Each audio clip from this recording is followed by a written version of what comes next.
En esta primera clase vamos a trabajar lo que viene a ser varios temas vinculados pues a los aspectos iniciales del curso de historia, ¿no? Que es teoría de la historia, después vamos a trabajar lo que viene a ser el proceso de hominización, luego viene a ser la edad de piedra y finalmente la edad de los metales. Ya esos 4 temas vamos a trabajarlos. Mi nombre es, soy el profesor Michael Mendieta y les va a dictar en esta oportunidad estas sesiones de historia. Bueno, empezamos el primer punto, ¿ya? Eh, Vamos a explicar punto por punto y luego de eso, si hay preguntas, si hay dudas, me lo plantean, ¿ya? Disculpe porque esta máquina no tiene cámara, así que ya para siguientes sesiones ya vamos a desarrollar las clases desde otro espacio, ¿ya? A ver, entonces, el primer punto es teoría de la historia. ¿La historia qué es? La historia viene a ser una ciencia social, una ciencia social. Las ciencias sociales son diversas. Está la sociología, la antropología, está eh, la ciencia política, la geografía, la economía, ¿no? Y el objeto de estudio de las ciencias sociales es analizar, explicar, comprender a la sociedad. Pero la diferencia radica en qué? En que a diferencia de la ciencia política, o la economía, o la geografía, la antropología, la historia se encarga de estudiar la evolución de la sociedad, cómo la sociedad ha cambiado en el tiempo, cómo ha cambiado el tiempo y cómo ha cambiado en un espacio determinado. Porque una cosa es hablar de la historia de Guatemala y otra cosa es la historia del Perú, otra cosa es la historia de Rusia, otra cosa es la historia pues de Madagascar o de Australia, ¿no? O sea, son espacios diferentes, pero que se estudia dentro de un desarrollo en el tiempo, ¿no? En el tiempo. Por lo tanto, la historia, como parte de las ciencias sociales, tiene como objeto de estudio estudiar los hechos históricos. Los hechos históricos son hechos que han trascendido en el tiempo, ¿no? La Revolución Francesa, la Primera Guerra Mundial, el gobierno de Odría, ¿no? La Gran Depresión. Entonces, todo lo que son los hechos históricos, ¿no? Los más importantes hechos históricos que se han dado. Ahora, en ese sentido, hay algunos elementos de análisis que se utiliza para estudiar esos hechos históricos. Cuando esos hechos históricos se pueden estudiar dentro de un proceso. En el proceso hay causas, hay un desarrollo y hay consecuencias, ¿no? La Revolución Rusa tiene un conjunto de causas, tiene un desarrollo, etapa menchevique, etapa bolchevique, tiene consecuencias. Entonces, cuando se estudia a ese hecho histórico en un proceso, se explica a través de esas dimensiones. Causas, desarrollo, consecuencias. Igual, también existe un contexto dentro de un espacio, un lugar, un tiempo, un tiempo y dentro de un desarrollo social. Por ejemplo, la virtualidad. Ahora que estamos en virtualidad, estamos en la enseñanza de lo virtual. ¿Cuándo lo virtual se hizo tan masivo? ¿Cuál fue el contexto que originó que la virtualidad sea tan masivo? ¿Alguien me puede decir, por favor? La pandemia. Pandemia. La pandemia, muy bien, excelente, la pandemia, ¿no? El contexto es la pandemia. La pandemia que se ha dado en todo el mundo desde el 2019, 2020, 2021 y que afectó pues a todas las sociedades de este espacio, ¿no? Y que para poder lograr superar esa dificultad se generó en el tema educativo la enseñanza virtual. Excelente, muy bien, muy bien. Ahora, ¿por qué es importante la historia? ¿Por qué es útil la historia? ¿Cuál es su finalidad? La historia busca comprender el presente a partir del conocimiento correcto del pasado, ¿no? Esta es en realidad, una frase que se desprende de un famoso intelectual que se llama, acá lo voy a colocar, se llama Mark Bloch. Mark Bloch dijo una frase muy interesante de la cual está esta utilidad, que es: la historia es importante porque nos permite conocer el pasado para comprender el presente y proyectarnos hacia el futuro. ¿Ya? Entonces acá un poquito está más trabajado, o dice que es comprender el presente a partir del conocimiento correcto del pasado. Pero la frase es más amplia y lo desarrolla este historiador llamado Mark Bloch. Importante historia para conocer el pasado, para comprender el presente y proyectarnos hacia el futuro. Ok. ¿Dónde aparece la historia como disciplina? En la Grecia antigua. En la Grecia de siglo V. La Grecia clásica, ¿no? Clásica. Siendo sus representantes Heródoto. Heródoto es considerado el padre de la historia. ¿Ya? No olvidar, él es el papá, el padre de la historia, Heródoto. ¿Mm? Heródoto de Halicarnaso, el padre de la historia. Pero también hay otros griegos que se han dedicado a estudiar estos procesos históricos, ¿no? Tenemos acá a Tucídides, uno de ellos, y el otro va a ser Genofonte, ¿ya? El otro es Genofonte.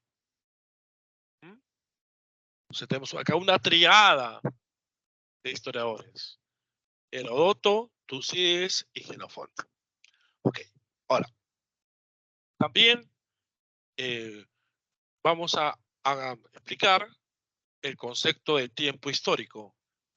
¿Qué es el tiempo histórico? Todo lo que ocurre, todo lo que sucede, ¿no? Hoy día es 3 de noviembre, mañana es 4, el siguiente mes es diciembre, el siguiente año es 2024. O sea, la forma de cómo el historiador estudia el aspecto cronológico se puede verlo desde esta forma.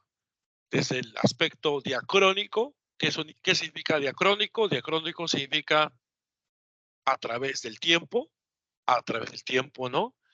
Por ejemplo, luego de la Primera Guerra Mundial se da la Gran Depresión, después de la República Aristocrática se da el Oncenio de Leguía. Pero no solamente se puede estudiar así, de esa manera, a través del tiempo. También hay un estudio sincrónico. ¿Qué cosa significa sincrónico? En un momento determinado. Se puede estudiar, por ejemplo, todos los sucesos que se dieron en la Primera Guerra Mundial en 1914. Se puede estudiar todos los sucesos que se dieron que da origen a la Gran Depresión que se dio en octubre del año 29. ¿No? Entonces, el aspecto cronológico no solamente se estudia a partir de lo que va a ocurrir en el devenir, sino también a partir de lo que ocurre en un momento determinado. Bueno, esa es la diferencia entre lo diacrónico y lo sincrónico. Por ejemplo, esta clase que estoy haciendo con ustedes en este momento, ¿qué es? ¿Algo diacrónico o sincrónico? ¿Qué dicen? ¿Qué dicen, chicos? ¿Ah? la clase de hoy, en este momento en la cual usted está interactuando conmigo, ¿es algo diacrónico o sincrónico? ¿Qué dice? Sincrónico. Sincrónico. Sincrónico es en un tiempo determinado, correcto, en un tiempo determinado. Muy bien, excelente. Ahora, hay otras sociedades, como la sociedad griega, como los incas, que su noción del tiempo no es lineal, sino su noción de tiempo es tiempo cíclico, un tiempo cíclico.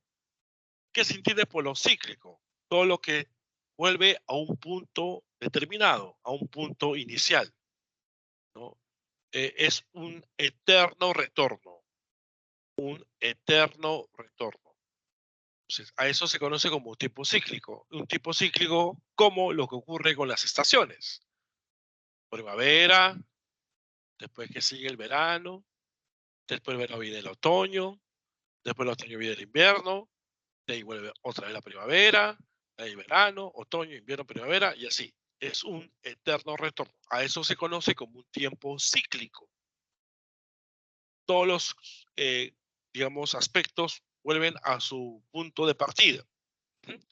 Y esa noción del tiempo se dio tanto en Grecia como en los incas. Ahora, en el siglo XX hubo otro historiador llamado Fernand Braudel, que va a lograr dividir los tiempos en tres: el acontecimiento, la coyuntura y la estructura, que es lo que viene a ser un tiempo corto, acontecimiento, un tiempo mediano, la coyuntura, tiempo mediano, y un tiempo largo, estructura, o como dice el concepto que Braudel desarrolla, la larga duración. A eso se refiere al tiempo largo, que es el tiempo de estructura. A ver, ¿cómo se explica esto? Un acontecimiento es un hecho trascendental. Ejemplo, el asesinato del archiduque Francisco Fernando con su esposa Sofía en la ciudad de Sarajevo. ¿Quién lo mató? Un estudiante universitario llamado Gavrilo Princip, de la mano negra. Ese hecho es un acontecimiento que desencadena. ¿Qué desencadena? ¿Qué dio origen a esa muerte? ¿Alguien sabe? ¿Qué dio origen a la muerte del archiduque Francisco Fernando? ¿Alguien La sabe? Primera Guerra Mundial. La Primera Guerra Mundial. Excelente. La Primera Guerra Mundial es una coyuntura. Es un proceso que se dio en un tiempo mediano, del 14 al 19. Pero a su vez, la Primera Guerra Mundial se da dentro de un tiempo largo, que es el propio sistema capitalista, que es estructura o larga duración, el sistema capitalista, ¿no? Entonces ahí tenemos esa clasificación de Braudel. Braudel clasifica en lo que viene a ser tiempos cortos, acontecimientos, tiempos medianos, coyunturales, tiempos largos o estructuras. Eso es lo que va a ocurrir, es lo que va a suceder en este contexto, ¿no? Bueno, ¿Puedes dar un ejemplo de coyuntura? Coyuntura es los sucesos o acontecimientos que tienen una similitud. Por ejemplo, todo lo que ocurre en la Primera Guerra Mundial. La batalla de Verdún, la batalla de Somme, el retiro de Rusia, con el Tratado Brest-Litovsk, por ejemplo, ¿no? El armisticio de Compiègne, o sea, el conjunto de acontecimientos que son similares, eso genera lo que es la coyuntura. La coyuntura. Por ejemplo, nosotros ahorita estamos en una coyuntura de crisis política, o también estamos en una coyuntura deportiva, que son las eliminatorias al futuro mundial. O sea, todos los partidos que juega la selección. El partido que va a jugar con Perú-Bolivia, después Perú-Venezuela, el partido que Perú perdió con Argentina, con Chile, todos son acontecimientos, pero que están dentro de una coyuntura, que es las eliminatorias al próximo Mundial. ¿Me entendiste? Sí, Hola. gracias. Ok, Jacqueline, muchas gracias a tu pregunta. Ok, bueno, entonces acá estamos con el desarrollo y la explicación de la primera diapositiva. Sobre estas cosas, ¿cómo vamos? ¿Vamos bien? ¿Alguna pregunta hasta acá? ¿Alguna duda? ¿Alguna inquietud? Si no hay ninguna duda, continúo. Ok. Vamos a continuar. ¿Listo?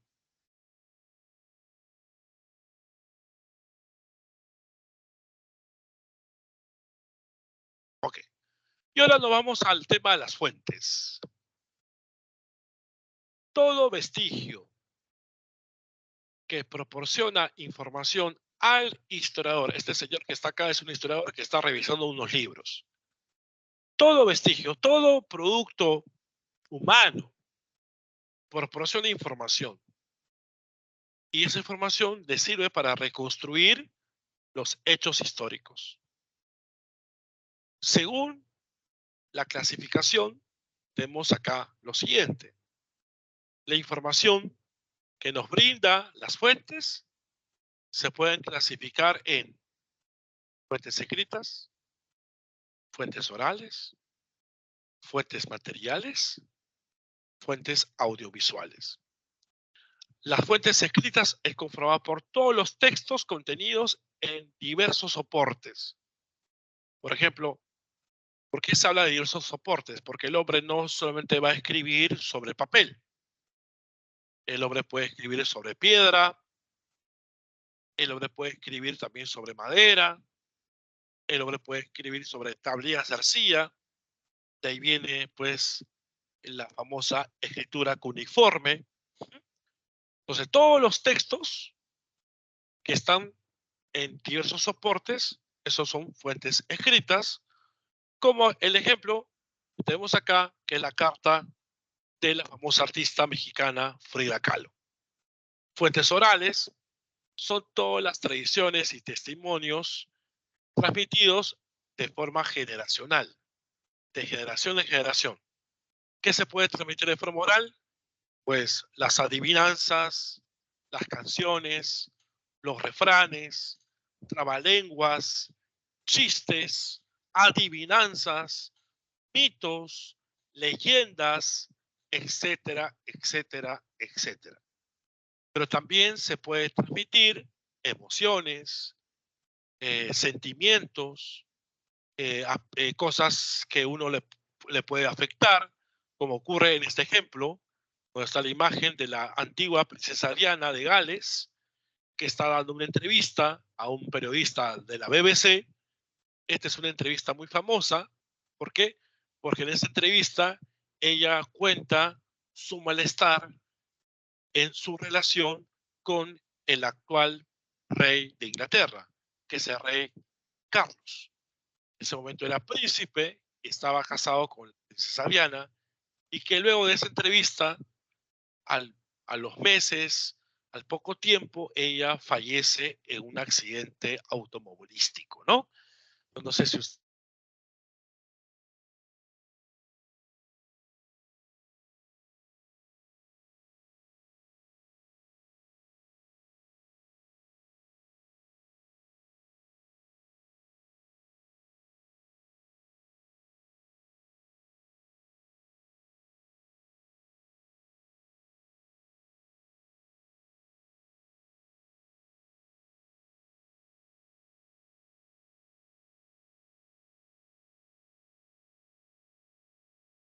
Hola nuevamente. ¿Me escuchan? Se fue la red otra Sí, vez. profesor, me escucha. Sí, disculpen por, es que no estamos no estamos en mi domicilio donde todas las cosas están más calmadas, pero estamos en San Marcos, por acá, y parece que la conexión no está tan buena. Disculpa, ya voy a volver a partir, ¿ya? ¿O se ve la pantalla lo que estoy compartiendo? ¿Se ve lo que estoy compartiendo o se Sí dejó de se compartir? ve, profesor, sí se ve. Ah, ok, ok, ok. Entonces, estaba comentándole del caso de la princesa Diana de Gales. Han escuchado de ese caso, chicos? La princesa Diana que murió en un Sí, profesor. accidente. Ok, entonces esa famosa entrevista, ¿no? Inclusive hace poco eh, se, ha, se ha hecho una película, inclusive existe en la plataforma Netflix, ¿no? La historia de la reina Isabel, donde se toca también la vida de la princesa Diana. Ok, entonces son fuentes orales. Sigamos. Fuentes materiales. ¿Qué son las fuentes materiales? Las fuentes materiales va a ser toda evidencia física, o como su propio nombre lo dice, todo lo que viene a ser una... Un ratito. Es una cosa... Vale, vale.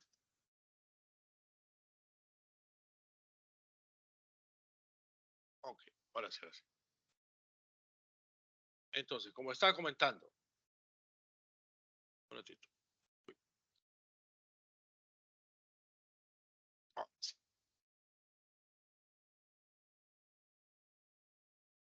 Acá está. Toda evidencia material significa un rastro, una expresión física de la presencia humana, que se puede dar con artefactos, por ejemplo, los celulares, los teléfonos, los videocassettes, las grabadoras, etcétera. Construcciones, puentes, carreteras, edificios públicos, desperdicios, restos humanos, o sea, todo lo que el hombre ha hecho que evidencie su presencia física a partir de un rastro material corresponde a ese tipo de fuentes, ¿no? Por ejemplo, acá tenemos lo que ocurrió en 1922. Es el famoso descubrimiento de una tumba, la tumba de Tutankamón, por este famoso inglés Howard Carter, ¿sí? Howard Carter. Y luego tenemos las fuentes audiovisuales, que son grabaciones de imágenes y sonidos mediante diversas tecnologías, documentales, videos, ¿no? Las redes sociales también se incluyen acá. Ahora, también se puede relacionar las fuentes según la relación con el pasado, en fuentes primarias y secundarias. Las fuentes primarias son directamente vinculadas al hecho descrito, producida por los testigos o protagonistas del evento, ¿no? Cuando una persona de repente cuenta en su diario, ¿no? Hubo una famosa niña judía que contó el periodo en que estuvo encerrada en una casa durante el periodo de las persecuciones hacia esta comunidad, que se llama el diario de Ana Frank. O sea, ella cuenta lo que ha ocurrido a su alrededor durante el tiempo que estuvo encerrada. Es una fuente primaria. Si yo solicito, ¿no? Solicito eh, un pedido, ¿no? Que me cambien de horario en el dictado de una universidad, mando un documento al director académico. Ese documento es una fuente primaria. Yo lo he elaborado, he pedido, he solicitado algo, una fuente primaria. Mientras que las fuentes secundarias son producidas con posterioridad a los hechos por personas que no participaron del evento. Ejemplo, si yo quiero hablar de la guerra con Chile, me voy a basar en fuentes de personas que estuvieron en la guerra con Chile. Entonces, al hacer ese texto, basándome en un hecho que yo no he vivido, que yo no he sentido, estoy elaborando una fuente secundaria. ¿Ya? O sea, por ejemplo, todos los eh, manuales que se elaboran, ¿no? Por ejemplo, para tu ciclo pre, sería una fuente secundaria porque son producidas con posterioridad a los hechos de los que se refiere ese manual, que son personas, terceras personas, personas indirectas, ¿no? Porque también a la fuente secundaria se le puede llamar fuente indirecta y a la fuente primaria se le puede llamar fuente directa. Las primarias son fuentes directas y las secundarias son fuentes indirectas. ¿Ok? Eso es lo que son las fuentes. Ahora, las ciencias auxiliares, como su propio nombre lo dice, auxilia al historiador, le ayuda al historiador en su mayor conocimiento de la historia. Por ejemplo, si yo quiero hacer un trabajo sobre los incas, basándome en temas materiales, restos arqueológicos, restos que han dejado los incas, yo me apoyo en la arqueología. Es el estudio de los restos materiales dejados por el ser humano. ¿Sí? Por ejemplo, acá tenemos el descubrimiento de nuevos guerreros de terracota en la cultura china en el año 2009. Luego, la antropología. ¿La antropología qué hace? Estudia al hombre como ser físico y cultural, pero priorizando el tema cultural.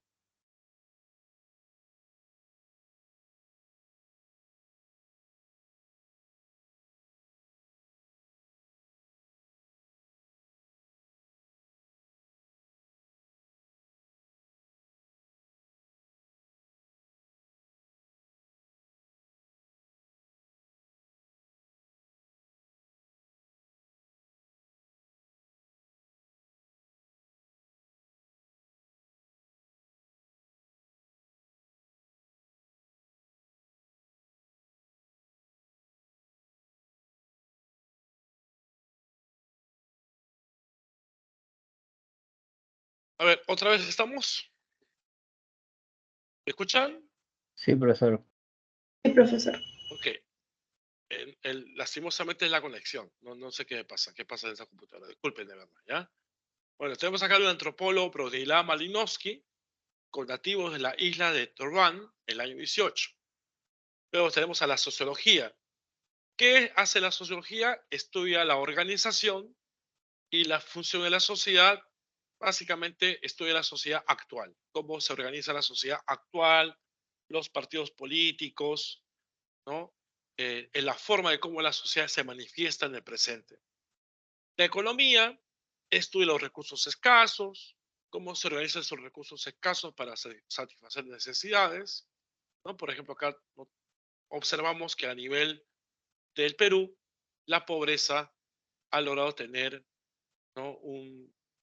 Digamos, en el año 2015, la pobreza ha sido 21.8, y luego ha habido un gran salto al 30% por el tema de la pandemia, luego ha bajado un poquito a 25.9 en el año 2021, ¿no? Son aspectos vinculados al tema de la economía. Luego tenemos la relación que hay entre el hombre y el espacio, es la geografía, el medio ambiente, ¿no? El espacio. Disciplinas auxiliares. A diferencia de las ciencias, que aportan un conocimiento teórico para que el historiador logre, pues, eh, desarrollar ese estudio, también tenemos disciplinas auxiliares. Son técnicas que ayudan a la historia.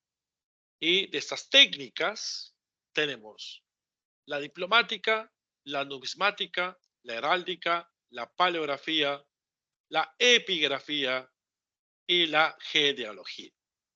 La diplomática es un estudio de los documentos oficiales, todos los tratados, todos los acuerdos, ¿sí? Que se han dado a nivel histórico, toda documentación oficial, como el Tratado de Versalles, lo estudia la diplomática.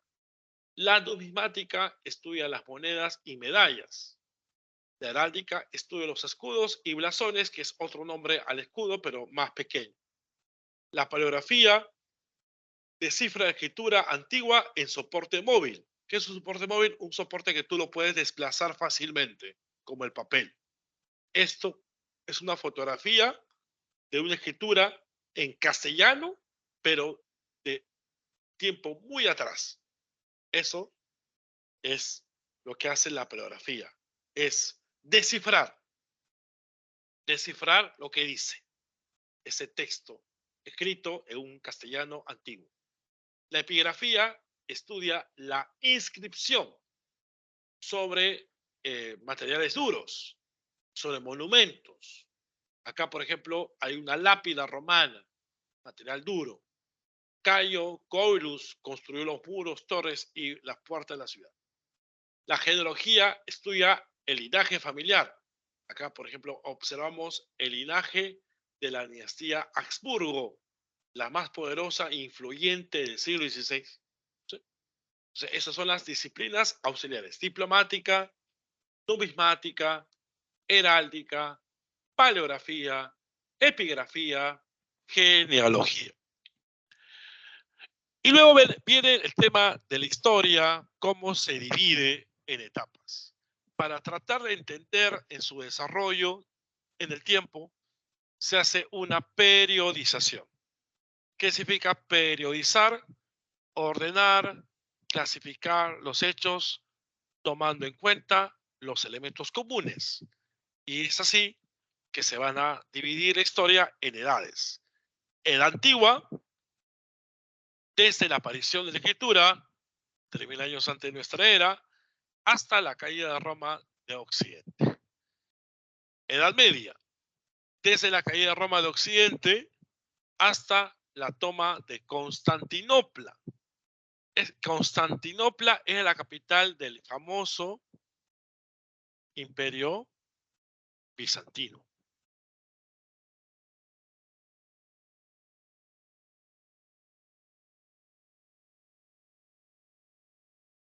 O también llamada la Roma de Oriente. La Roma de Oriente. Y la Edad Media termina con esa toma de esa ciudad, Constantinopla. Y a partir de la toma de Constantinopla hasta la Revolución Francesa, toma de la Bastilla, se da la Edad Moderna.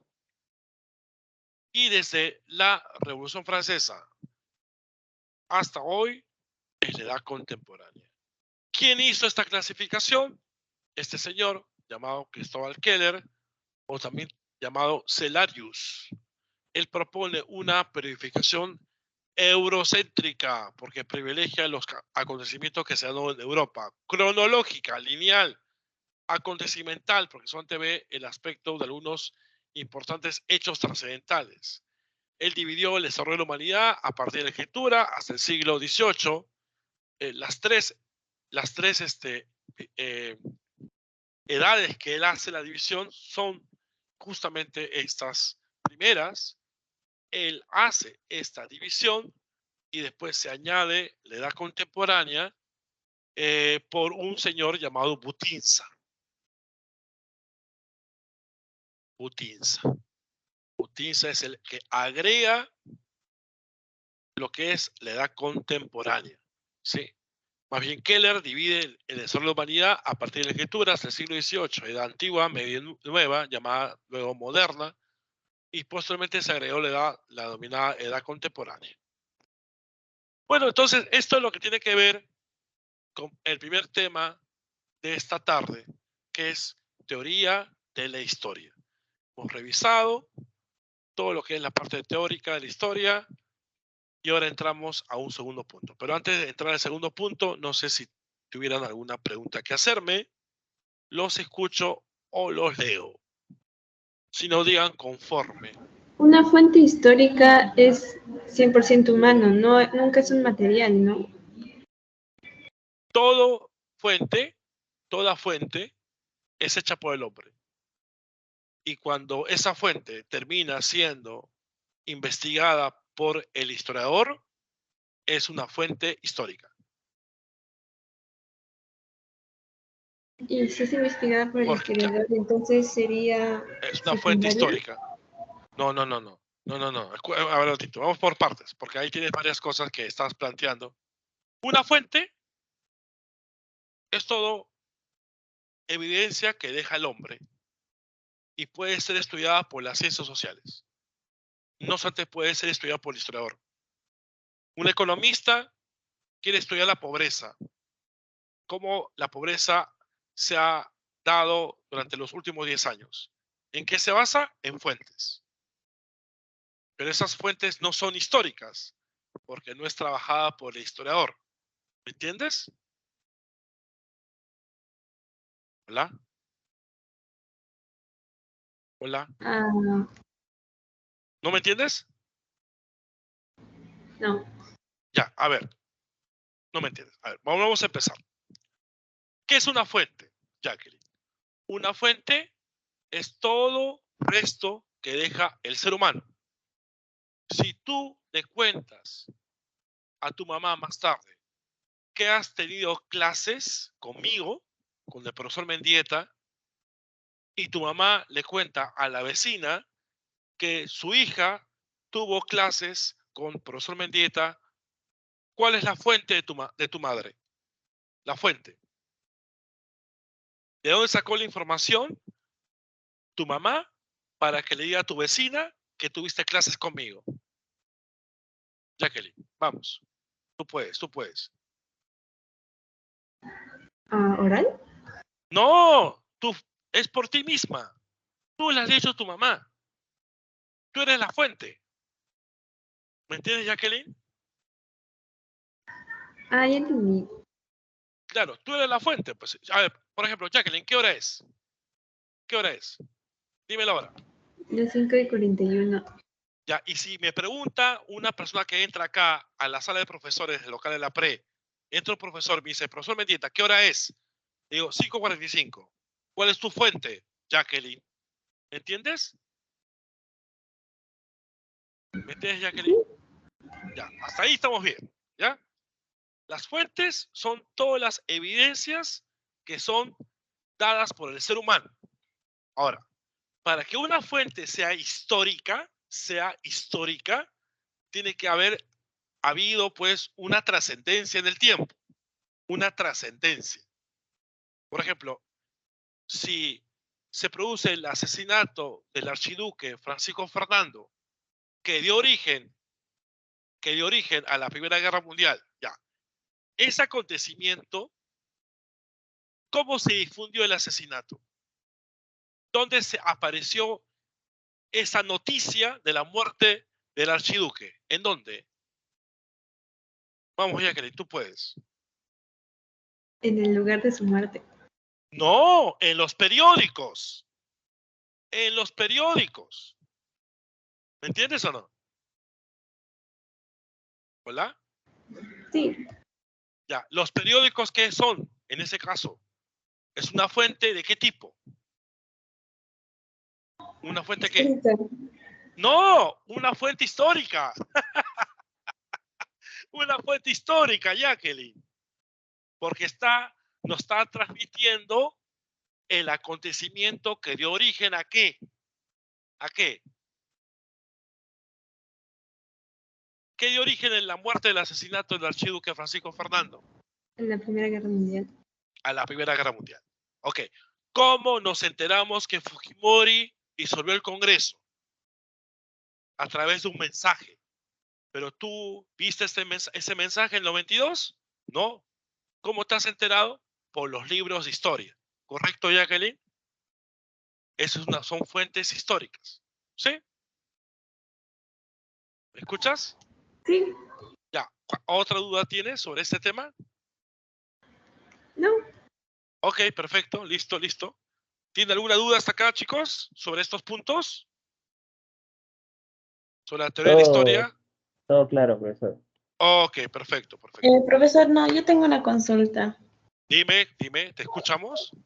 Digamos, si yo quiero en algún punto que que la edad contemporánea ya forme otro apartado, ¿qué tendría que pasar para formar una nueva época? Primero, para que tú lo hagas, tienes que ser una persona académica. Tienes que ser un intelectual. Y en ese momento todavía estás en proceso de ser intelectual. Número 1, tienes que estudiar en una universidad, acabar una carrera, tener muchas investigaciones y recién a partir de ahí proponer tu aporte. ¿Me entiendes? Y cuando tú propones ese aporte, toda la comunidad de científicos sociales van a decir, sí, esa propuesta es aceptada por todos los intelectuales del mundo. Y cuando eso ocurra, recién se puede hablar de otra edad de la historia. ¿Me entiendes? Sí, profesor, muchas gracias. Ya, o sea, claro, o sea, primero tienes que ser académica, terminar tu carrera, tener tus investigaciones, ser parte de un gremio de historiadores del mundo y ante ese gremio proponer tu idea de que hay una nueva edad y entonces si la gente te hace caso, pues se acepta, ¿no? Se acepta. Por ejemplo, ¿usted ha escuchado de Ruth Shady? La No, que profesor. Ruth Shady descubrió Caral. ¿Has escuchado de Caral? Ah, sí, de Caral, sí, Ya, maestro. Caral, Caral. ¿Qué es Caral? Según ella, es la ciudad más antigua del Perú, la civilización más antigua del Perú. ¿Has escuchado de eso? Y de América. ¿Has escuchado de eso? Antes que Chavín. Sí, profesor, sí escuché de Ya. eso. Ahora, pregunta. ¿Todos los arqueólogos están de acuerdo con eso? ¿Sí o no? Alguien se desmayó por ahí. ¿Sí o no? No, profesor. No. No. Solamente quien lo dice, ella. Ahí está, pues.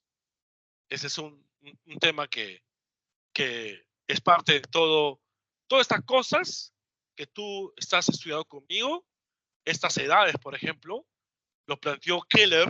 ¿En qué época? En el siglo XVIII.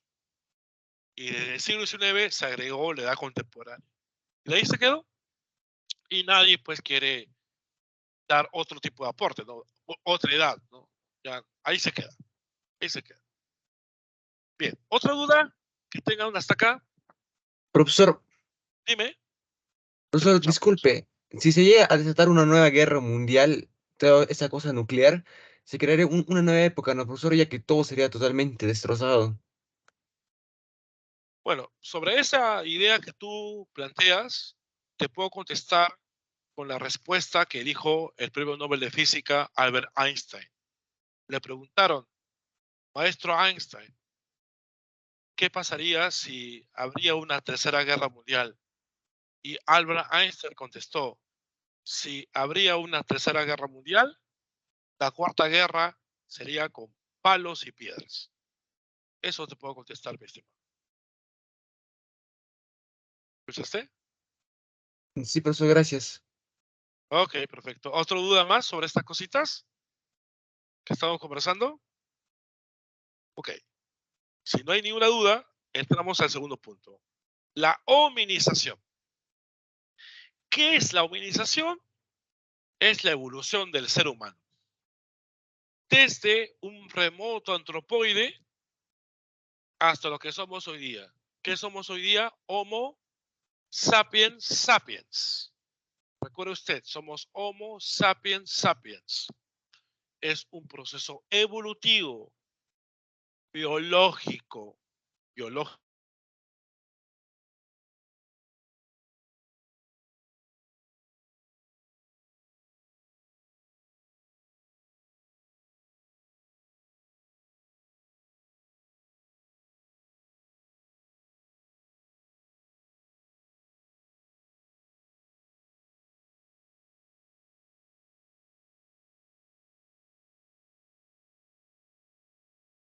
Ok, otra vez tuvimos ese contratiempo. ¿Me escuchan, chicos? Sí, profesor. Sí, profesor. Ok, biológico. ¿Qué se tiene por un proceso evolutivo biológico? En los aspectos físicos. Físicos, netamente físicos. También es un proceso psíquico, que es el tema vinculado al cerebro, a la conciencia. Recuerde usted que nosotros tenemos áreas del cerebro. Y dentro de las áreas del cerebro hay dos áreas muy importantes. El área de Broca, que es el área del lenguaje, Broca, y el área de Wernicke, que es el área del pensamiento abstracto. ¿Sí? Entonces, esas son dos áreas muy importantes. Muy importantes. Y también hay cambios sociales, claro. ¿Por qué? Porque en el proceso de hominización el hombre se formaba en bandas, después se va a formar en clanes, después se va a formar en tribus. ¿Y quiénes son esos cambios? ¿De quién son esos cambios? De los homínidos, que permitió el surgimiento de un género Homo. Acá hay que mencionar que los homínidos en biología, taxonomía, esto es una familia. En términos taxonómicos, es una familia, ¿sí? Donde se desprende dos géneros, los Australopithecus y los Homo. ¿Qué son los Homo? El ser humano, pues en términos biológicos somos nosotros. Y los Australopithecus son animales, pero que tienen algo de Homo. Ya lo vamos a mencionar. Características. ¿Dónde empezó todo esto? En el África. África Oriental. Es considerada como la cuna de la humanidad, la cuna del hombre, ya que ahí hubo una gran falla geológica, que es el Gran Valle del Rift, ¿sí? En la sabana africana. ¿Sí? Esta falla geológica generó, pues, que se separa la placa africana en dos, y eso permitió que haya, ¿no?, las condiciones geográficas que van a permitir, pues, el desarrollo del hombre, ¿no? Entonces, este es el Gran Valle de Rift, la falla geológica que está separando la placa africana en dos, ¿sí? Y es acá, en este espacio, donde surge la humanidad, por eso que se dice que la cuna de la humanidad es el África Oriental. Y que abarca principalmente 3 países, pero de esos 3 países está Etiopía, los otros 2 son Kenia y Tanzania. De la familia homínidos destacan 2 géneros, Australopithecus y Homo. ¿Qué factores permiten la evolución del hombre? La falla geológica del Rift y el surgimiento de la sabana africana, la marcha bípeda, que es el desplazamiento en 2 extremidades, ¿sí?, la posición erguida, la especialización del pulgar oponible para manipular objetos, el crecimiento de la masa encefálica y el desarrollo de diversas áreas que les comenté, las 2 más importantes, Wernicke y Broca. Y bueno, acá observamos cómo se dan los cambios en la capacidad craneana. Cómo se dan los cambios en la capacidad craneana desde el Australopithecus, pasando por el Homo erectus, por el Homo neandertal y finalmente por el Homo sapiens, ¿no? Bueno, acá podemos observar los cambios que se dan entre el ser humano y los antropoides, ¿no? Los antropoides que son caracterizados por ir en 2 extremidades. El caso del hombre tiene una columna vertebral más sinuosa, sus brazos son más reducidos y sus piernas se van a alargar gracias a la marcha bípeda, gracias al desplazamiento en 2 extremidades. A ver, el género Australopithecus es bípedo. En un momento se desplazaba por los árboles y después baja hacia el espacio, hacia lo que viene a ser el desplazamiento de la tierra. Es vegetariano, insectívoro, vegetariano, usaba piedras y ramas, todo esto por instinto, pero no fabricaba herramientas. Pruebas de Australopithecus. Tenemos estas pisadas de una especie que se conoce como Lautoli. Luego tenemos acá el esqueleto de la niña de Digica o de Selam, también es otro ejemplar de los Australopithecus. Y el más conocido de todos es el famoso Australopithecus afarensis, la famosa abuela de la humanidad, Lucy, ¿no?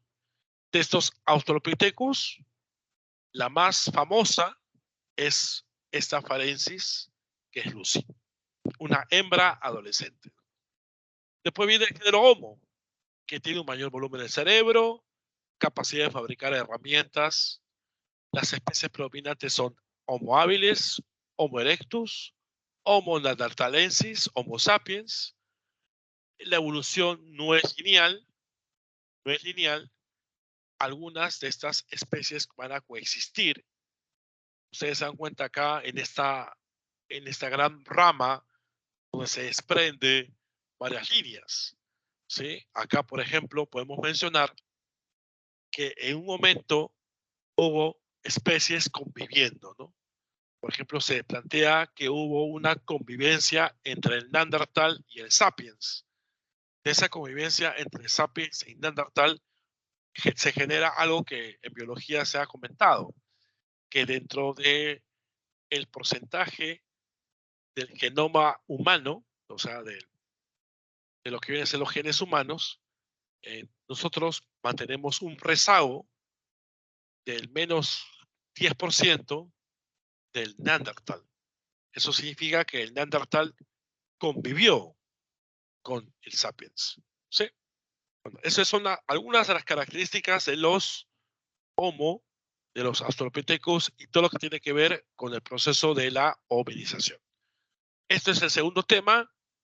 No sé si sobre el segundo tema de la hominización tienen alguna pregunta que hacerme. Los escucho. Si no, me dicen conforme. Conforme, profesor. Profesor, ¿Algo más? Dime, te escucho. ¿podría volver a la página anterior para tomar la captura de pantalla? Claro, claro, claro. ¿A esta? Sí, profesor, un momento. Ya, claro.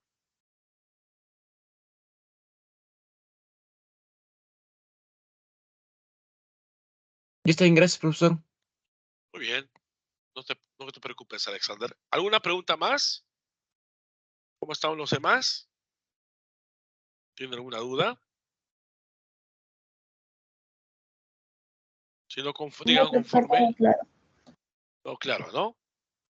Perfecto. Profesor, disculpe, ¿el material de las diapositivas se manda? Eso hay que preguntarle a su tutor, ¿ya? Su tutor es el que conoce de ese tema. Yo no te puedo responder sobre ese tipo de situaciones, más bien más logístico, ¿ya? Pero hay que preguntarle, ¿ya? Ok, perfecto, listo. Sigamos entonces. Ahora entramos a la etapa 3, la edad de piedra. Algunos mencionan que la edad de piedra es la primera etapa de lo que se llama la prehistoria. Nosotros hemos hablado que hay una historia que está dividida en edades.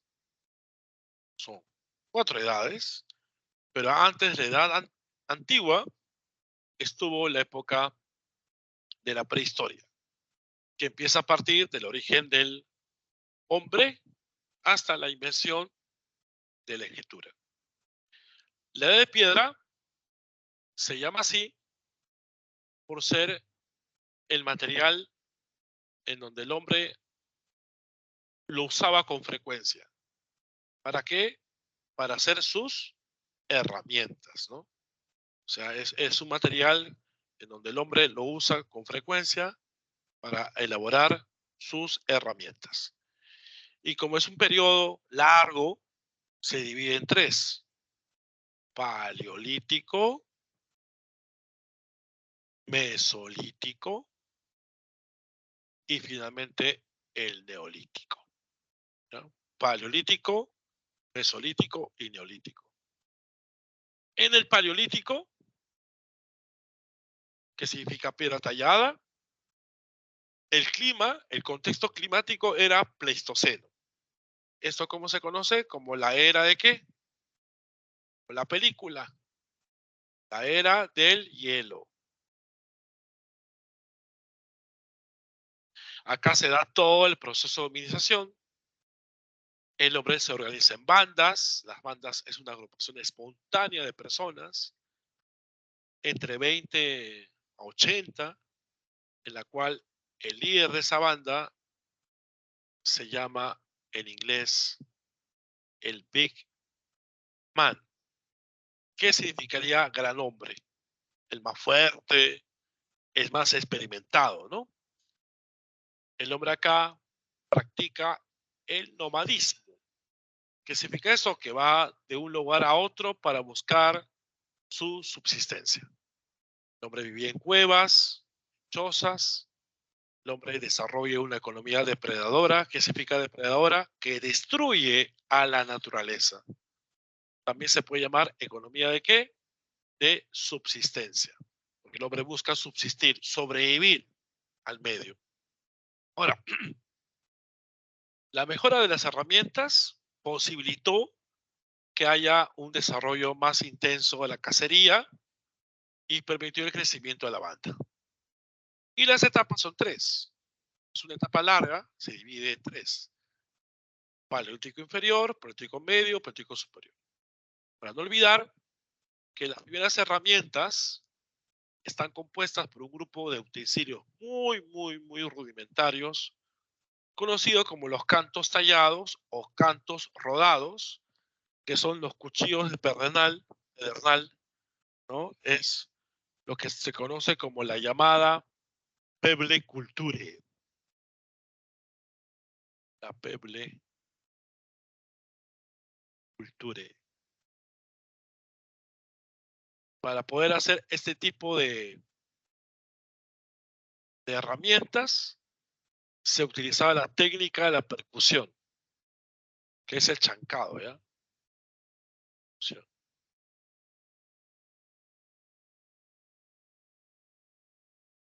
Bueno, empezamos con el paleolítico inferior. Acá está el Homo habilis, ¿no? Algunos ejemplos de Homo habilis: el hombre de Olduvai, el hombre de Turkana, Dubai, el hombre de Turkana, por ejemplo, ¿no? Solo está en el África. Tuvo marcha bípeda. Inició la producción de herramientas líticas a través del famoso pulgar oponible, ¿no? El pulgar oponible. Y acá podemos observar que las herramientas que el hombre, el Homo habilis, porque se le llama así, porque va a ser habilidoso con las manos, las herramientas del Homo habilis se podía lograr cortar plantas y practicar lo que viene a ser la carroña.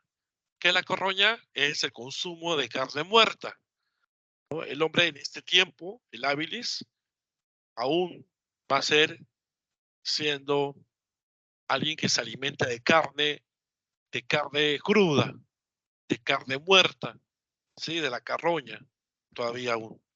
Por eso que el promedio de vida, del hombre habilis era 35 años, 36 años. ¿Por qué? Porque como comía carne cruda, sufría de mucha indigestión. Entonces es lo que va a pasar. Muy bien. Ahora, luego viene el Homo erectus. Erectus. ¿Por qué se llama así? El Homo erectus se llama de esa forma porque él ya empieza a tener una posición erguida. El bipedismo total, gracias a que consolida su posición erguida.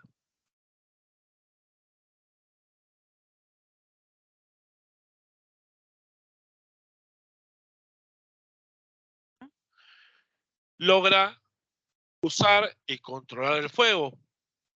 Ese uso del fuego, ese control del fuego permitió, y esto fue pregunta de examen de admisión San Marcos, la cocción de alimentos, ¿no? Además de la cocción de alimentos, le permite protegerse de otros animales y también de la protección ante el frío. El fuego le da calor a los antiguos hombres. Ahora, el Homo erectus también es el primero que abandona el África, ocupando Asia, ocupando Europa. Ahí tenemos algunas especies que ustedes de repente han escuchado, ¿no? El Pithecanthropus erectus, el Sinanthropus pekinensis, el Pithecanthropus erectus, donde se encuentra en la isla de Java, una de las islas que conforma la zona de Indonesia. El Sinanthropus pekinensis. ¿Dónde está el Sinanthropus pekinensis? El mismo nombre lo dice. A ver chicos, ¿dónde está el Sinanthropus pekinensis? ¿Ah? ¿Quién me dice? ¿Quién me dice? ¿Dónde está? El Sinanthropus pekinensis de Pekín. Pekín, ¿qué China, capital es? China. Muy bien, Claro. excelente. Claro, muy bien. Excelente. Luego viene el Paleolítico Medio.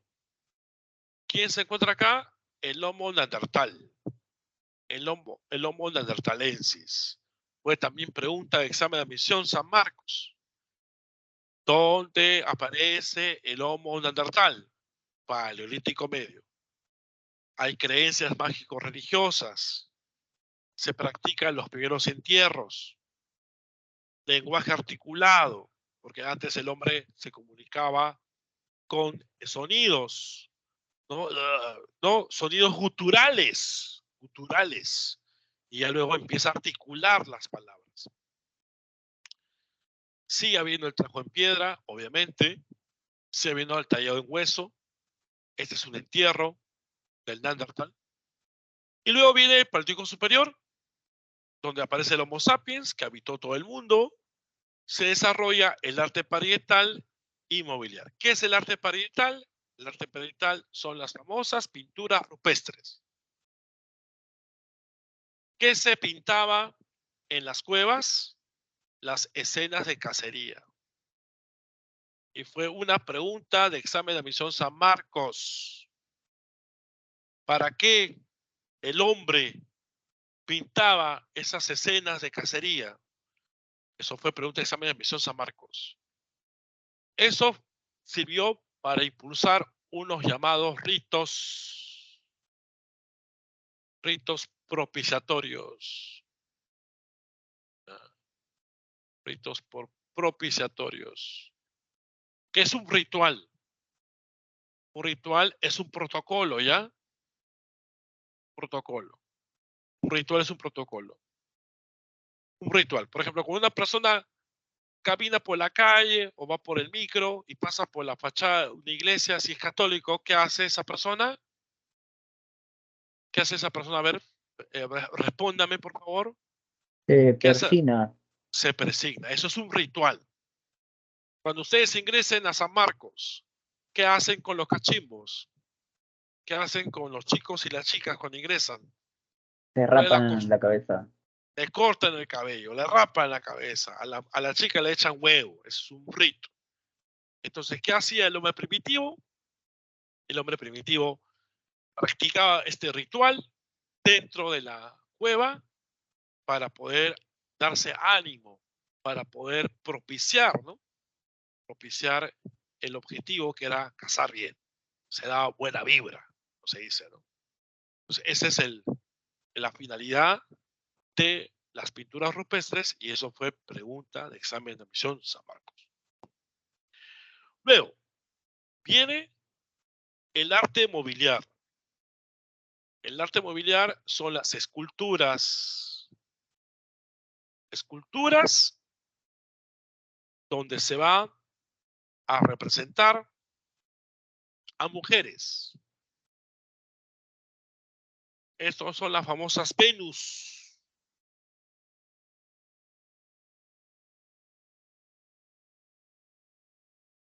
Venus paleolíticas. ¿Sí?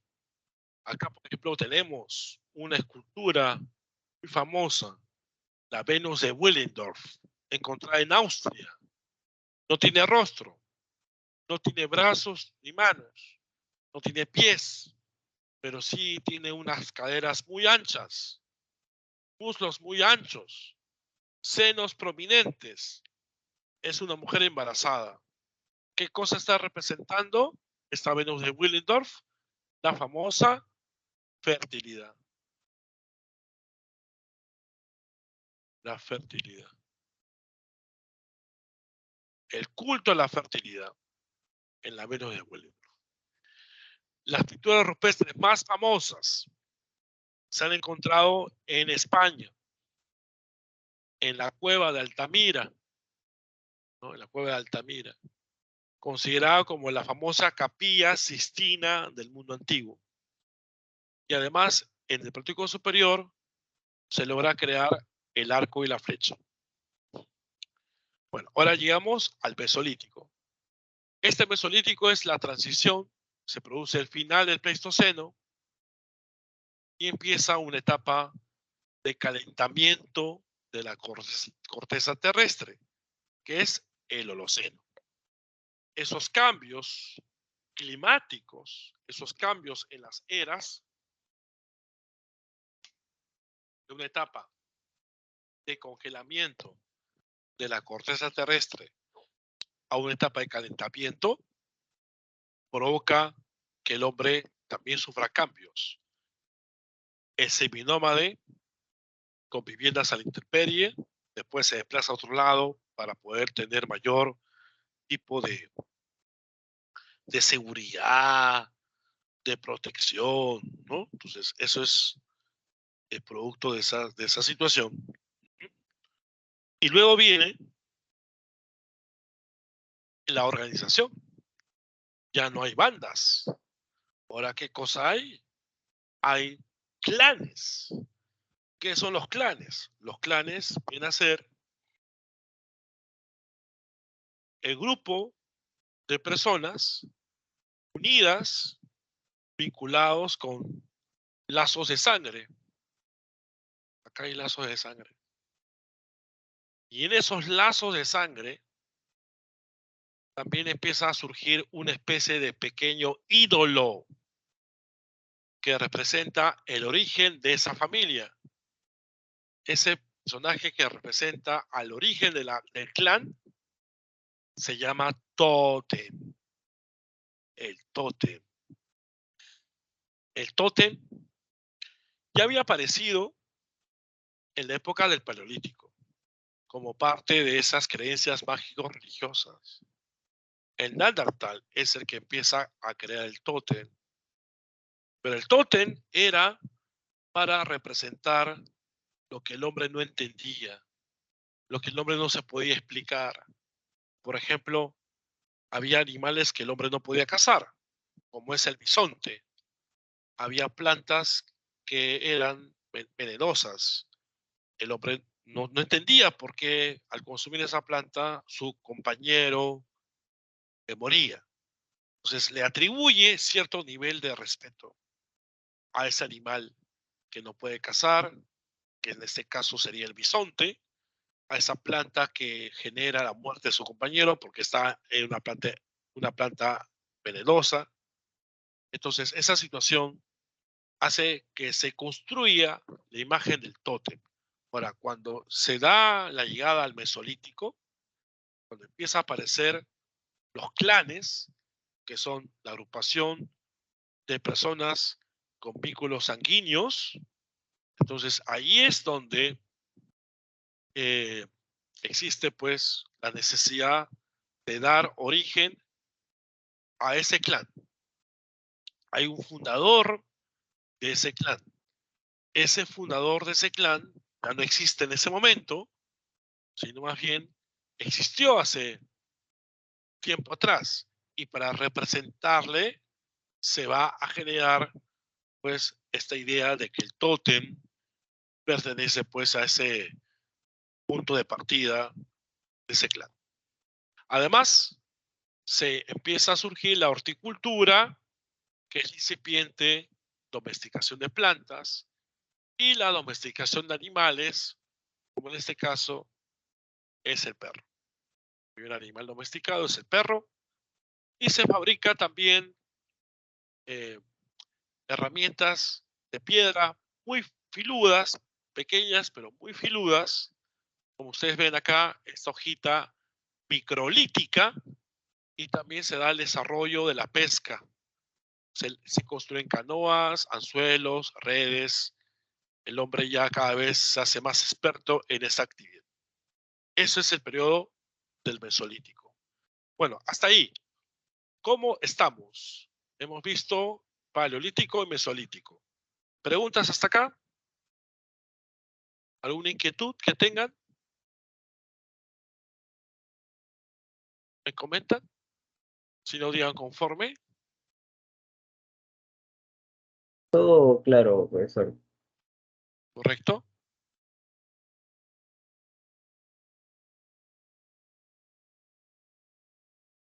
Muy bien. Listo. Ok. Conforme entonces. Sigamos. Sigamos. Ahora pasemos al Neolítico. El Neolítico es piedra pulida. La piedra pulida. El hombre ya se dedica a vivir de forma sedentaria. El hombre se organiza en tribus. ¿Qué son las tribus? Es el conjunto de clanes. Empieza a haber una división del trabajo en torno a actividades especializadas y diversificadas.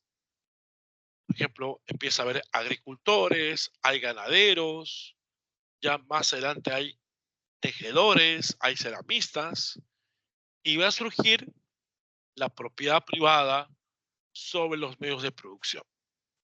¿Sí? Además, empieza a haber diferenciaciones sociales.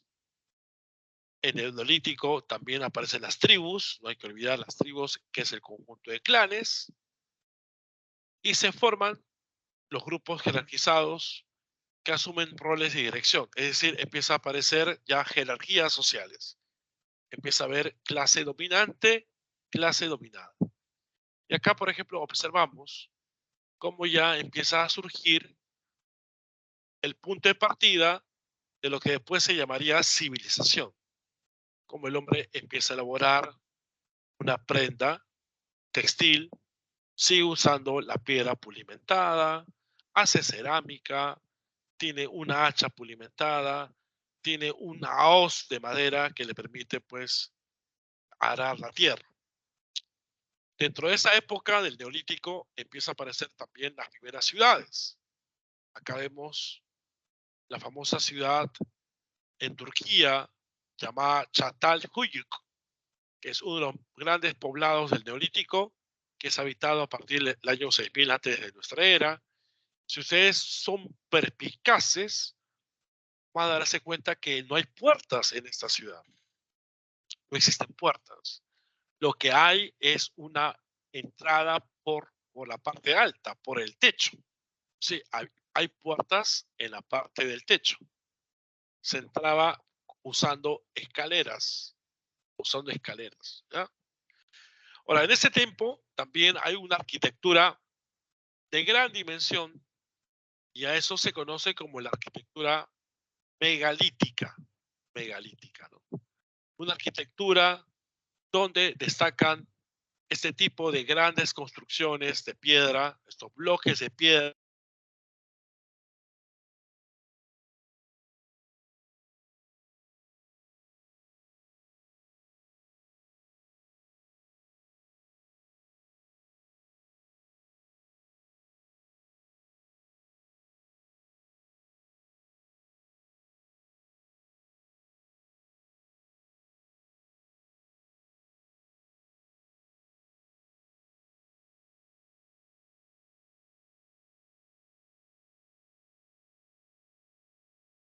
Ok, otra vez tuvimos el corte. ¿Me escuchan?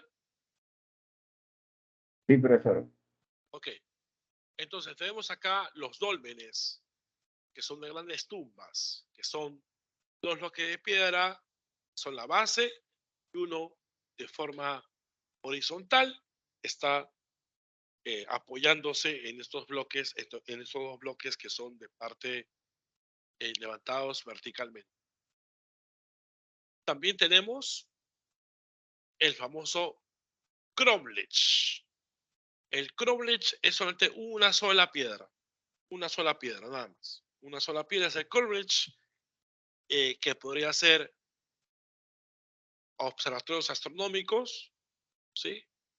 Acá tenemos lo que ocurre en Inglaterra, y también menhires, que son piedras hincadas verticalmente, ¿no? Entonces, ahí tenemos tres tipos de arquitectura megalítica: el dolmen, el cromlech y el menhir. Dolmen, Greenwich Mean Hill. Ahora, en ese neolítico también se produce una revolución del propio nombre, que es la revolución neolítica. Este es un aporte de este famoso intelectual llamado Bert Gordon Childe, ¿sí? Quien nació en 1892, fallece el año 57.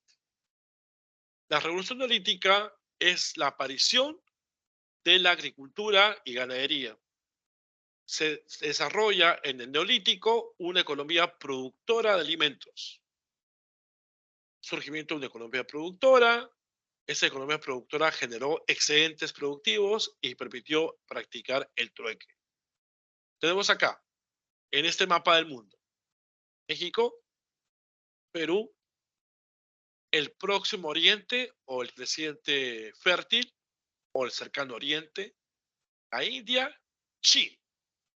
Todos esos 5 lugares son llamados centros originarios. ¿Ya? Esos 5 lugares son centros originarios. Lugares donde se desarrolló la revolución neolítica, siendo el más importante y el primero el creciente fértil, donde está el llamado Próximo Oriente, donde el hombre domesticó ovejas y cabras, donde el hombre cultivó trigo, cultivó la cebada, cultivó las lentejas, para poder lograr satisfacer las necesidades de la tribu. Pero no olvidar que hay otros sitios. Por ejemplo, acá en México, el maíz.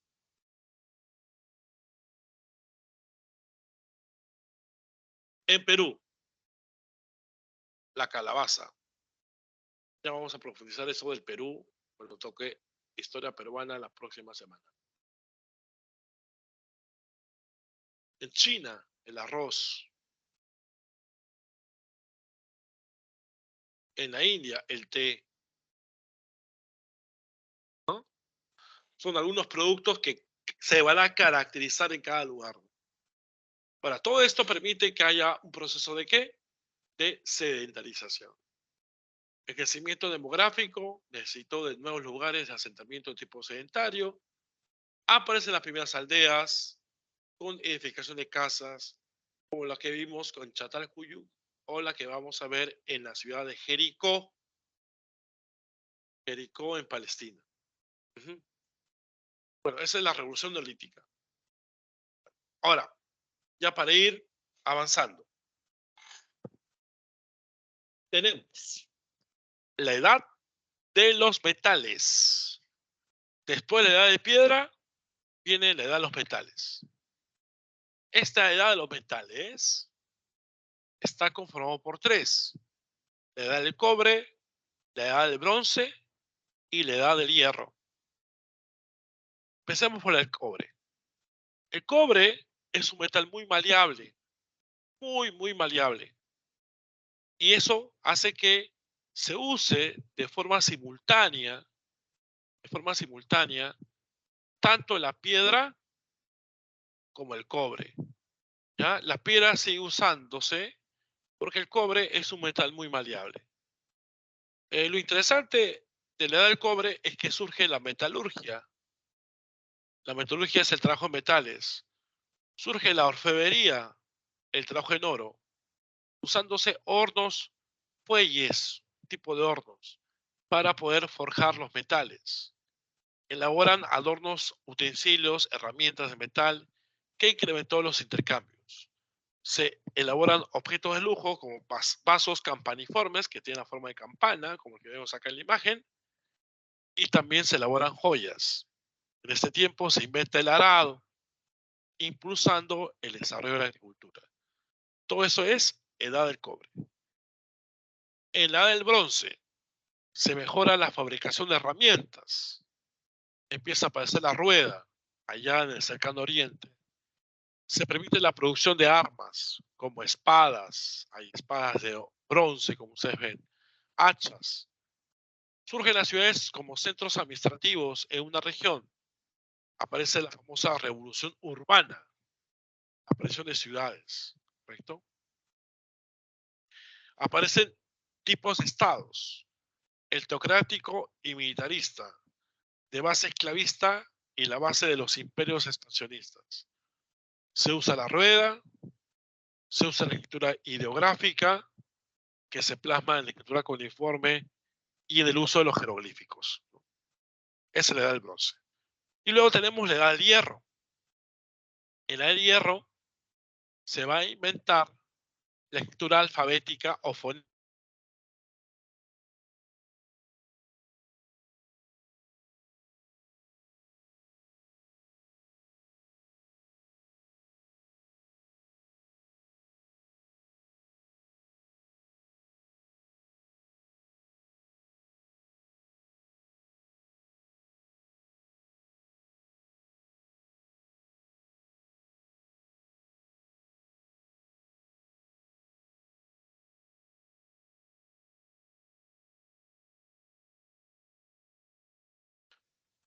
Otra vez se fue la señal. ¿Me escuchan, chicos? Sí, profesor, sí se escucha. Ok, muchas gracias. Disculpe por todo este tipo de inconvenientes. Ya la próxima semana nos vamos a conectar desde mi hogar. Ahí no va a haber ningún problema, ¿ya? Así que disculpe por el tema de hoy. La edad del hierro. El hierro, una cosa más. En la edad de bronce, antes que me olvide, el bronce es una aleación. Una aleación. ¿De qué? Del cobre más estaño. ¿Cómo se representa el cobre? En la tabla periódica de los elementos se representa con Q. Y el bronce se da por la fusión del cobre más estaño. El estaño se representa con SN. Pero sí, la edad del hierro. Obviamente que entre el hierro y el bronce, en el bronce, pues, por ejemplo, tenemos a los sumerios.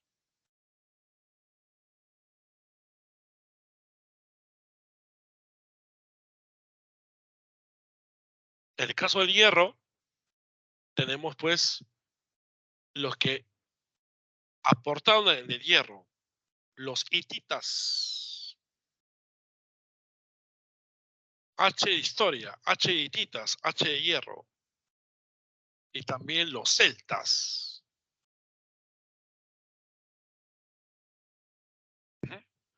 Bueno, en época del día del hierro se inventa la escritura alfabética o fonética con el uso de letras. El alfabeto de 22 letras va a ser creado por los griegos, pero también tenemos el aporte de los fenicios. Sí, los fenicios fueron los primeros en crear el alfabeto. Desarrollo de la economía monetaria, pues son los intercambios comerciales. Acá vemos las monedas del reino de Liria. Sí. En el anverso vemos la cabeza de un león rugiendo y en el reverso dos cuadrados incusos, ¿no? Bueno, para esa época también la esclavitud se convierte en algo predominante. Sí, la esclavitud. Empieza a aparecer ya el sistema esclavista con fuerza. El uso de carros de guerra, que consolida la fuerza militar. Acá vemos un carro de guerra egipcio. El desarrollo de maquinarias militares imperialistas, expansivas. Y en Europa se distinguen dos etapas de la guerra. La primera llamada Hallstatt está en Austria y la segunda, la Atene, que está en Suiza. ¿Qué son esos lugares? Yacimientos donde se han encontrado armas, todo lo que es objetos de hierro, ¿ya, chicos? Muy bien. Entonces ahí hemos terminado de revisar todo lo que tiene que ver con la edad de piedra, ¿no? Paleolítico, mesolítico, neolítico, con su revolución neolítica, y de ahí viene la edad de los metales. Por ejemplo, hay una pregunta de examen de San Marcos que plantea esto, ¿no? ¿Cuál es el criterio para dividir esta parte de la historia en edad de piedra y la edad de los metales? un criterio económico,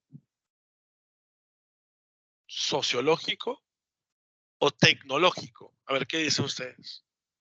¿Se acuerdan de esa pregunta? Bueno, tecnológico, claro. Acá es tecnología, es el nivel de avance, tecnología, es tecnología. ¿Ya, chicos? Olvidar eso. Bueno, hasta ahí. ¿Tienen preguntas sobre esta parte del curso? Para ya hacer una final retroalimentación y pasar a su práctica. ¿Algo que quieran Todo preguntar? claro. ¿Todo claro? Sí. ¿Los demás? Todo claro, profesor. Ok, perfecto. Entonces, retroalimentemos. Dentro del desarrollo, vamos a encontrar, ahí vemos cómo cambia, ¿no? Vamos a hacer que se note esos cambios.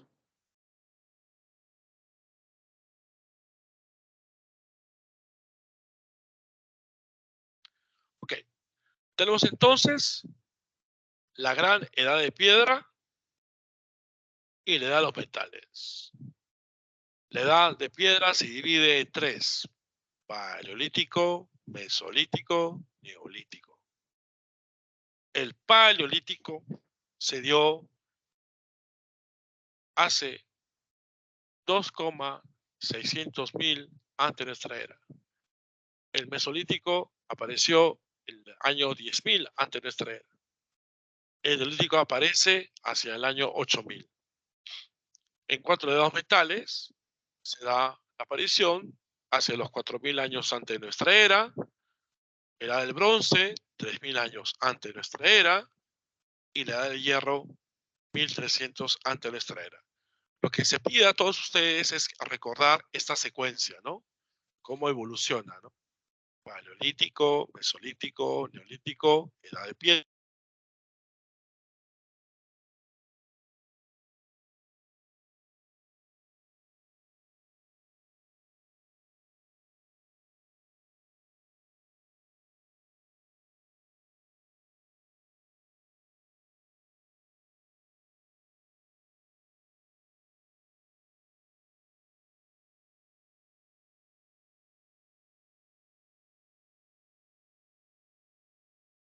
Ok, ¿me escuchan nuevamente?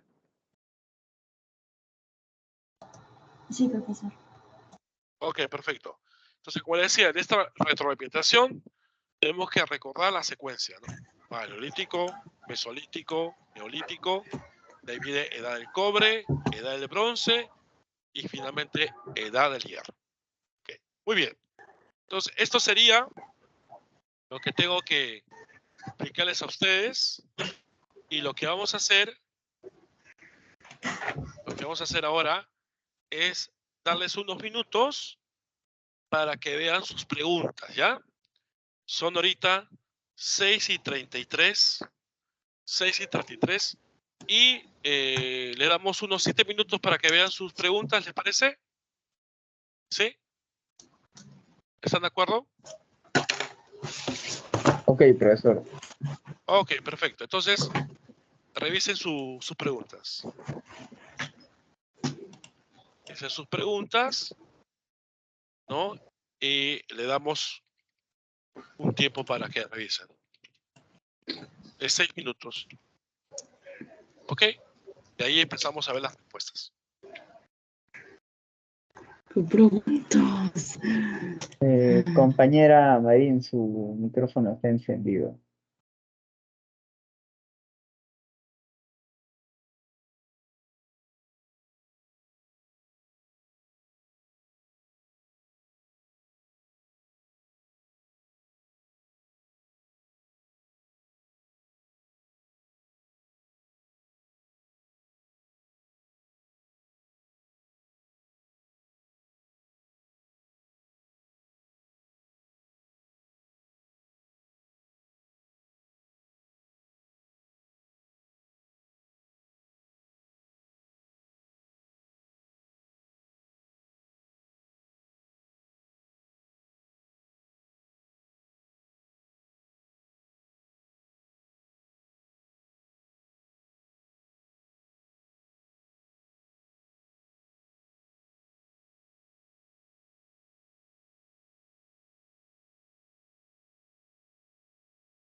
Muy bien, vamos a revisar las preguntas. ¿Me escucha correctamente, no, chicos? Sí, profesor, Sí, se profesor. escucha. Ok, entonces vamos a ver las preguntas. 1. Dice, la hominización fue el proceso evolutivo de transformación progresiva, producto de la adaptación biológica, psíquica y social de los homínidos, que permitió el surgimiento de la especie humana, género Homo. Los primeros homínidos aparecieron en África, convirtiéndose en la cuna de la humanidad, hallándose los restos más antiguos en el Valle de Rift en Etiopía, y desde allí se expandieron por todo el mundo. De los siguientes enunciados, identifique los factores de la evolución humana. O sea, de los 5 enunciados, ¿qué factor permitió la evolución humana? El bloqueo de la locomoción bípeda, el crecimiento de la masa encefálica, la adquisición de la posición erguida, la especialización del pulgar oponible, la ampliación del prognatismo facial. ¿Qué clave creen ustedes que es? Bueno, pueden La decir, C, La E, la C, la E, la E dice por ahí. La E dice por ahí. ¿Es La correcto C, la E profesor. o la C? la C, profesor. La C. yo digo la C. E. ¿Por qué dices la E? ¿Qué es la ampliación del prognatismo facial? ¿Sabes eso? Perdón, me confundí con la 4. Total. Entonces, ¿cuál es? Ah, la C. La C. La A, profesor. La A dice que hay un bloqueo de la locomoción bípeda, o sea, el hombre se bloqueó de la locomoción bípeda. Perdón. Ah, por si acaso, el prognatismo, ¿qué es? Es una extensión del maxilar inferior, la mandíbula. Ocurre cuando La los C, profesor. dientes, claro, sí. La clave correcta es la C. ¿Ya, chicos? La clave correcta es la C. Entonces acá vamos a poner. Pregunta 1, la C. Pregunta 1, la C. ¿Correcto? Vamos a la pregunta 2. La voy a compartir ya. ¿No?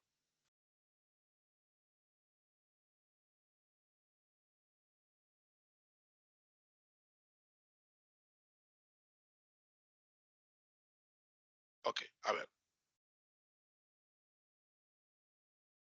Un ratito ya.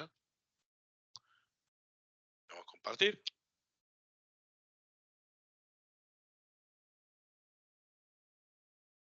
Ok, ahí está. La 2. Dice, el Mesolítico es el periodo de transición en muchos aspectos ocurridos en la Edad de Piedra. Aunque estos podemos mencionar a nivel climático el paso del Pleistoceno al Holoceno. Aunque los grupos mesolíticos siguieron siendo cazadores-recolectores, como sus predecesores. Los cambios producidos durante este periodo le obligaron a ¿qué? ¿Qué cosa ocurrió en el Mesolítico? Pregunta 2. ¿Qué La clave P, será? profesor. La A, La P. profesor. La A. B dice, la estructuración de una economía productiva agrícola y ganadera. ¿Eso ocurrió en el Mesolítico? La A, La profesor. A. El tema de la La A, horticultura. la horticultura, muy bien. La domesticación de plantas, horticultura y animales en rebaños. Excelente. Excelente. Esa es la clase. Vamos a poner pregunta 2. La A. Pregunta 2. La respuesta es la A. Muy bien. Vamos ahora a la pregunta 3. Vamos a compartir la pregunta 3. Dice, en el Neolítico, acaecido aproximadamente en el año 8000 antes de nuestra era, la actividad agrícola y ganadera permitió acumular recursos que superaban las necesidades inmediatas de los grupos humanos. de manera que quedaban excedentes. Esto fue facilitando los intercambios, expandiéndose y cobrando mayor importancia, consolidándose el sistema de trueque, que trajo consigo una modificación de las formas de organización social. En relación con las transformaciones sociales ocurridas, sociales, indique el valor de verdad o falsedad según corresponda del Neolítico. 1. Abandonaron las aldeas por las ciudades. Practicaron una forma de vida sedentaria. Estructuraron clanes unidos por un tótem. Organizaron la población en tribus. ¿Qué clave será? En la 3. La C. La C. La A, profesor. ¿Qué dicen? ¿Qué dicen? La A. La A, ¿no? ¿Abandonaron las aldeas por las ciudades? No, eso no es cierto. Eso no ocurrió en el Neolítico, eso es falso. ¿Practicaron una forma de vida sedentaria? Sí, es cierto. Estructuraron clanes unidos por un tótem. Eso ocurrió en el Neolítico, no. Eso ocurrió en el Mesolítico. Es falso. ¿Organizaron la población en tribus? Es cierto. La clave entonces viene a ser la A. Pregunta 3. Viene a ser la A. La A, perfecto. Sigamos. Pregunta 4. A ver, vamos a ver la pregunta 4 un ratito ya.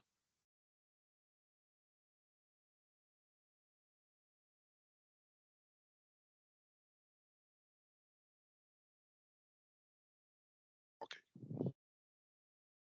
La pregunta 4.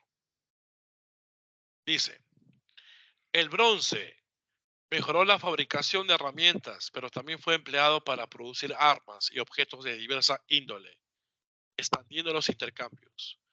Esto hizo que durante la Edad del Bronce los tipos de asentamientos poblacionales predominantes fueron líneas suspensivas, como ejes administrativos en una región, estructurándose en líneas suspensivas de carácter teocrático y militaristas, permitiendo la emergencia de los primeros imperios expansionistas.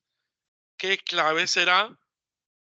¿Qué palabras tendrían que ir en esas líneas suspensivas? Ciudades y estados. La E. La A. La E dice. ¿Comunes y clanes? No, hablamos de la Edad del Bronce. Ciudades ¿Qué clave y estados, será? profesor. La A. Ciudades y estados. Perfecto. Entonces, la pregunta 4 viene a ser nuevamente la A. Perfecto. Ahora, nos vamos a la última pregunta. Vamos, ustedes sí pueden, Última pregunta. Cierren bien su clase. El tercer periodo de la edad de los metales fue la edad del hierro. Este metal se podría trabajar sin necesidad de aleación alguna, reemplazando el bronce como material de fabricación de instrumentos y armas, mejorando notablemente su calidad. Esto hizo que aquellos pueblos que dominasen sus técnicas de fabricación se fortalecieran y expandieran. En relación con las transformaciones ocurridas en esa etapa, indique el valor de verdad ofrecerá según corresponda. 1. Invención de la escritura alfabética. Inicio de la economía productora. Impulso del intercambio usando el trueque. Desarrollo de la economía monetaria. ¿Qué clave creen que es? La D. La D. La D. La D. La D, Muy profesor. bien. Correcto, sí. Pregunta 5. Es la D de dinosaurio. Correcto. Entonces, estamos viendo las preguntas. Pregunta 1C, pregunta 2A, pregunta 3A, pregunta 4A, 5D. Listo. Entonces, con eso estamos cerrando nuestra primera clase inaugural. Les agradezco mucho, espero que hayan entendido todos los contenidos. No sé si tienen algo que preguntarme. ¿Todo conforme? ¿Todo ok? Sí, profesor. Todo claro. Ok, ya. La próxima semana ya nos conectamos mejor y continuamos con el dictado. Okay. Les deseo una buena semana. No olvidar que mañana se recupera por el feriado del miércoles 1 de noviembre. Nos vemos. Chao. Cuídense. Hasta luego, profesor. Gracias. Nos vemos, nos vemos.